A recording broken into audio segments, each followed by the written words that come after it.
Question number 18. A spring has an unstretched length of 4.5 centimeter. This is L0. The spring is fixed at one end and a force of 35 Newton. F is given. To the other end, so the spring extends. Spring obeys Hooke's law and a spring constant of 420. What is the strain on the extended spring? What is strain? Strain is nothing but extended length divided by the original length, right? So you can find out from Hooke's law the extended length. Okay. So we know that from Hooke's law, F equal to Kx.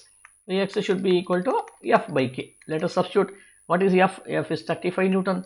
What is K? K means 420. 420, right? So if I substitute this, how much do I getting? So I am getting 35. Sorry, I'm getting 35 by 420. 35 divided by 420.